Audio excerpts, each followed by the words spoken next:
orang yang sering minum minuman keras. Rasulullah SAW marah, murka. Rasulullah kalau yang berhubungan dengan Rasulullah tidak marah. Tapi kalau sudah berhubungan dengan agama, Rasulullah SAW adalah orang yang paling marah, orang yang paling istiqamah dalam kebenaran. Maka Rasulullah panggil Nuaiman, apa yang kau lakukan? Dia katakan, aku minum minuman keras ya Rasulullah. Rasulullah cambuk dia. Kemudian dia bertobat kepada Allah. Kemudian ketahuan lagi minum. Kemudian dicambuk lagi oleh Rasulullah SAW, sehingga sebagian sahabat memukul dia dengan pukulan yang banyak. Sehingga apa yang berlaku? Sebagian sahabat mengatakan, la'natullahi ala Nuaiman. Semoga Allah melaknat Nuaiman. Dia mempermainkan Rasulullah. Dia bilang sudah mau taubat tapi minum lagi. Dia bilang sudah mau taubat tapi minum lagi. Maka Rasulullah SAW mengatakan, la tal'anuh fa innahu yuhibbullah wa rasulah. Kata Rasulullah, jangan kamu laknat Nuaiman, karena dia itu cinta sama Allah, cinta sama Rasulnya. Dalam riwayat dia dicintai Allah dan dicintai oleh Rasulnya Muhammad sallallahu alaihi wasallam. Ibn Majah menceritakan bahwa Nuaiman ini pernah suatu waktu diajak oleh Sayyidina Abu Bakar pergi ke negeri Syam. Negeri Syam itu di mana? Seperti yang diceritakan tadi, antara daerah Suriah, Lebanon, Yordania, kemudian Palestina. Daerah seperti itu. Umumnya orang Quraisy pada masa itu mereka memiliki rihlah berdagang, membeli dagangan ke Syam, kemudian dijual lagi di kota Makkah. Ketika itu Rasulullah SAW didatangi Abu Bakar. Sayyidina Abu Bakar mengatakan kepada Rasulullah, ya Rasulullah, saya mau izin ya Rasulullah. Mau apa? Saya mau ajak dua sahabat kamu ini ikut berdagang ya Rasulullah. Siapa kata Rasul? Nuaiman. Kata Rasulullah SAW, Nuaiman kamu mau ajak? Mau ngapain? Biar seru-seruan aja ya Rasulullah. Kata Rasulullah, ya sudah, saya izinkan kamu bawa Nuaiman. Ketika itu Sayyidina Abu Bakar membawa Nuaiman sama satu sahabat namanya Suwaibid ibn Harmalah. Siapa namanya? Suwaibid ibn Harmalah. Ini sahabat Rasulullah SAW yang memiliki sifat yang berbeda-beda. Kalau Nuaiman ini aneh. Pernah Rasulullah SAW dibawain makanan banyak, dikasih Rasulullah, dikasih sahabat semua. Semuanya sudah makan, tiba-tiba si Nuaiman ini, sahabat Nabi Nuaiman mengatakan kepada Rasulullah, ya Rasulullah, ini yang penjualnya, tolong kau yang bayar ya Rasulullah. Makanan udah habis. Makanan udah habis, Rasulullah SAW bingung, saya yang bayar. Akhirnya Rasulullah katakan kepada sahabat, ayo keluarkan uang, kita patungan, kita bayar. Rasulullah aja dimainin, apalagi kita orang. Sallu ala Nabi Muhammad. Nuaiman diajak Sayyidina Abu Bakar. Kata Rasulullah SAW, benar kamu mau ajak Nuaiman? Iya ya Rasulullah. Diajaklah akhirnya. Diceritakan dalam riwayat Ibn Majah, diceritakan juga dalam Siyar A'lam An-Nubala, diceritakan juga dalam Musnadnya Imam Ahmad bin Hanbal, dalam riwayat Imam Ahmad bin Hanbal. Maka diceritakan Nuaiman diajak oleh Sayyidina Abu Bakar. Sesampainya di negeri Syam, semua dibagi tugas. Fulan bin Fulan kerjaannya ini, Fulan bin Fulan kerjaannya ini, semua memiliki kerjaan. Nuaiman tanya, wahai Abu Bakar, kerjaannya saya apa wahai Abu Bakar? Kata Sayyidina Abu Bakar, kamu mau ngapain terserah kamu wahai Nuaiman. Yang penting kamu ikut saya kan. Kemudian satu di antara mereka namanya Suwaibid ibn Harmalah. Ditanya oleh Sayyidina Abu Bakar, wahai Suwaibid, kamu mau kerjaan apa? Kata Suwaibid, terserah kamu wahai Abu Bakar. Kata Sayyidina Abu Bakar, kamu menjaga makanan, karena saya tahu kamu ini adalah orang yang senantiasa menjaga amanah. Suwaibid ini kalau disuruh maju dia maju, disuruh mundur dia mundur, disuruh ke kanan dia ke kanan, disuruh ke kiri dia ke kiri. Orang yang ikut aja. Kalau Nuaiman beda, disuruh maju dia ke belakang, kasih sen kanan ke kiri belok. Nuaiman itu orang yang berbeda. Maka Suwaibid mendapatkan tugas, semua mendapatkan tugas kecuali Nuaiman. Sehingga ikhwani, apa yang berlaku, apa yang terjadi? Sayyidina Abu Bakar pergi sibuk dengan kesibukannya, sehingga datanglah waktu siang. Nuaiman sudah lapar. Nuaiman cari makanan. Dia nggak punya uang, diajak Sayyidina Abu Bakar tapi tidak diberikan uang. Sehingga dia cari-cari makanan, dia tahu Suwaibid yang jaga makanan, dikatakan, wahai Suwaibid, saya mau makan, berikan kepada saya satu roti saja. Yang terpenting apa? Saya makan sekarang, saya sudah lapar. Kata Suwaibid, ya Allah Nuaiman, kita tunggu Abu Bakar saja sehingga dia datang, karena ini amanat. Amanat dari Abu Bakar, saya tidak boleh berikan kepada siapapun kecuali atas izin Abu Bakar. Kata Nuaiman, kasih saya makanan, kalau tidak saya bikin masalah sama kamu. Merah wajahnya Suwaibid, karena dia tahu, jangankan saya, Rasulullah aja dimainin. Bingung, apa yang harus saya lakukan?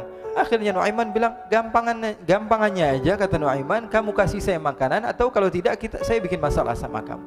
Bingung Suhaib pikir panjang. Setelah itu dia katakan, ya sudah Nuaiman, saya tetap mau jaga amanah Abu Bakar, karena saya takut ini adalah perintahnya Allah, perintahnya Rasulullah sallallahu alaihi wasallam, dan perintah daripada Abu Bakar sahabatnya Nabi. Kata Nuaiman, kalau memang begitu kamu maunya, ya sudah, berarti kamu ngajakin berantem sama saya. Nuaiman pergi ke pasar. Dia cari-cari tempat penjualan hamba sahaya. Dia lihat-lihat beberapa hamba sahaya. Ini berapa harganya? Ini katanya 10 qalanis. Ini berapa? Ini harganya, hitungan orang zaman dahulu, kita sih hitung seperti dirham, berapa ratus dirham gitu, 200 dirham. Yang ini berapa? 300 dirham. Yang ini berapa harga hamba sahaya? 300 dirham. Harganya antara 300, 200 sampai 100. Kemudian Nuaiman mengatakan kepada penjual hamba sahaya tersebut, saya punya juga hamba sahaya, tapi saya jual cuma 20 dirham saja, murah. Katanya, apa benar ada hamba saya harganya segitu? Iya, karena dia punya aib, ada kekurangan. Apa? Nanti kalau kalian tangkap, dia bakalan teriak, saya ini bukan hamba sahaya tapi orang merdeka.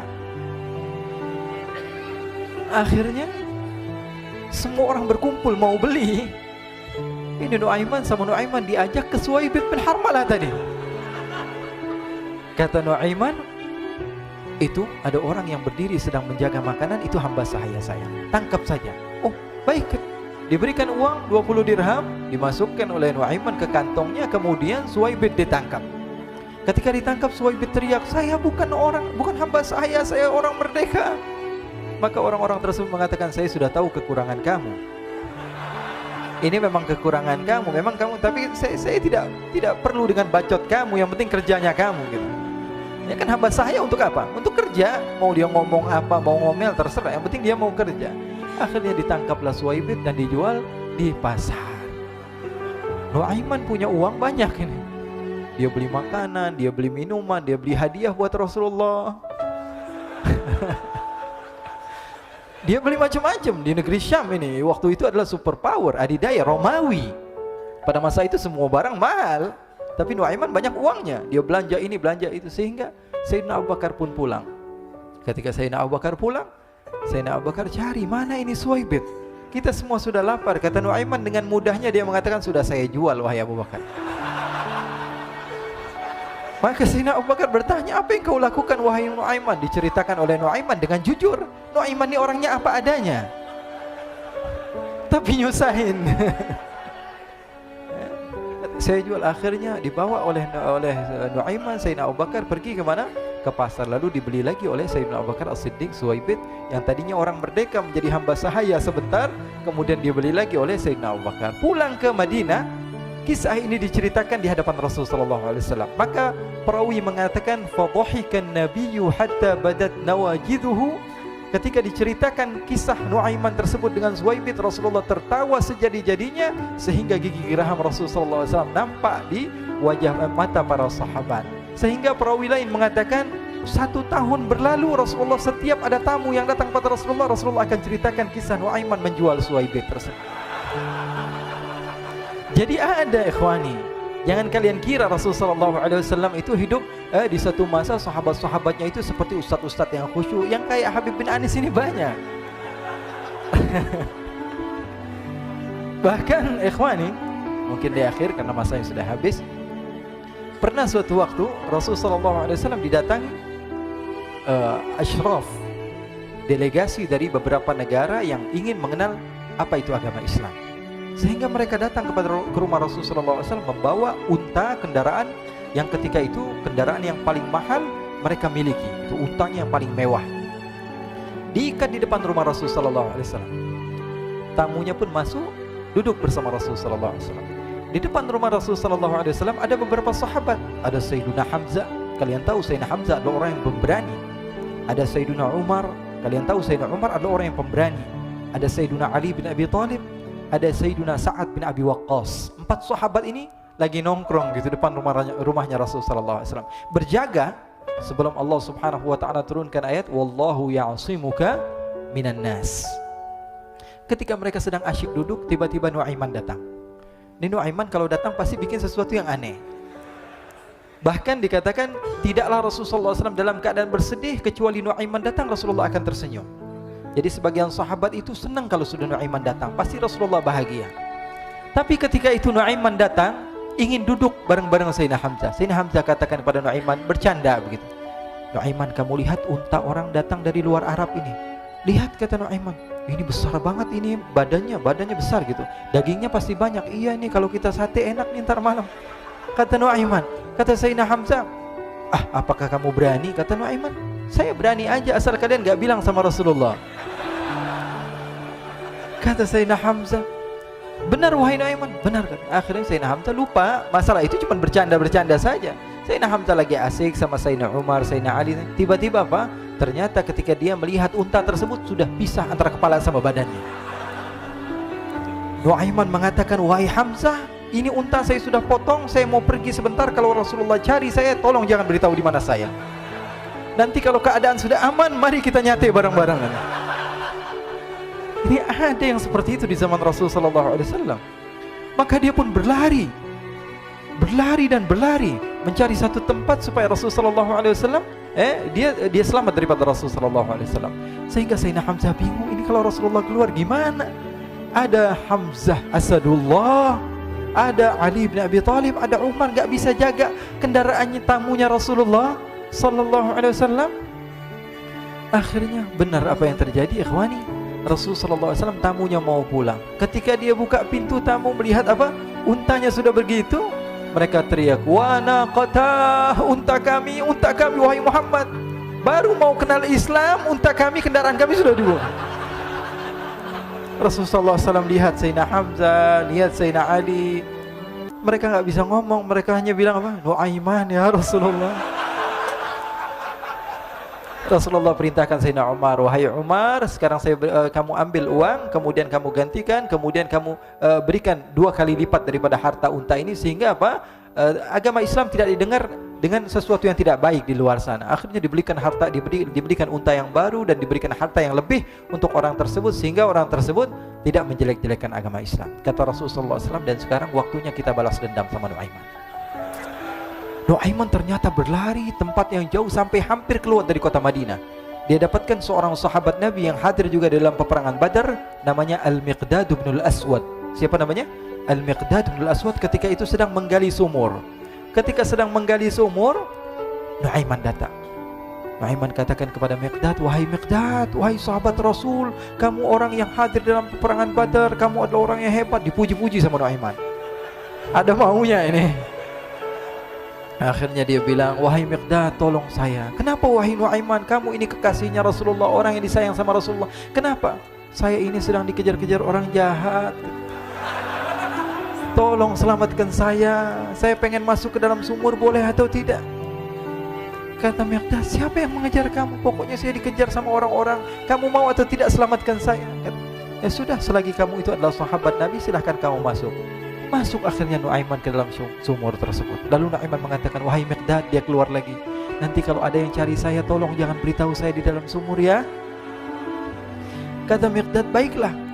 Kata Nuaiman, siapapun yang bertanya tentang saya, kamu tidak akan kasih tahu? Iya, kata. Walaupun Rasulullah yang tanya saya? Katanya, enggak mungkin Rasulullah datang ke tempat sejauh ini. Iya, walaupun Rasulullah. Akhirnya masuk Nuaiman. Setelah beberapa menit Rasulullah dan rombongan benar datang. Miqdad bingung ini. Ini kenapa Rasulullah datang ke RW kami ini? Ada apa ini Rasulullah sampai sejauh ini? Ditanya, ya Rasulullah, ada apa ya Rasulullah? Kata Rasulullah, saya cari Nuaiman. Di mana Nuaiman? Inna lillah, kata Miqdad. Enggak dijawab ini Rasulullah. Kalau dijawab saya ingkar janji. Akhirnya apa dia katakan? Wahai Rasulullah, mata saya tidak memandang kepada Nuaiman, tapi tangannya nunjuk ke dalam sumur. Sahabat. Apa dia bilang? Mata saya tidak melihat kepada Nuaiman, tapi tangannya nunjuk ke sumur. Akhirnya dibuka sama Rasulullah, Nuaiman muncul. Kata Rasulullah, Nuaiman, kamu bikin malu saya, wahai Nuaiman. Ya Rasulullah, yang bersalah bukan saya, tapi orang yang mencari saya bersama kamu ya Rasulullah. Akhirnya Rasulullah nengok siapa, ternyata Nuaiman sudah lari kabur. Sallu ala Nabi Muhammad. Kisah-kisah seperti ini sebenarnya banyak sekali ya. Ini menunjukkan kepada kita bahwa kehidupan Rasulullah itu begitu indah. Rasulullah SAW, kalau kamu mau menjadi orang yang baik, contoh Rasulullah. Mau menjadi bapak yang baik, contoh Rasulullah. Mau menjadi pemimpin peperangan yang baik, Rasulullah. Mau menjadi murid yang terbaik, contoh Rasulullah. Bagaimana akhlak Rasulullah. Mau menjadi suami yang baik, contoh Rasulullah. Dalam segala hal, apapun itu, Rasulullah SAW adalah makhluk yang paling terbaik.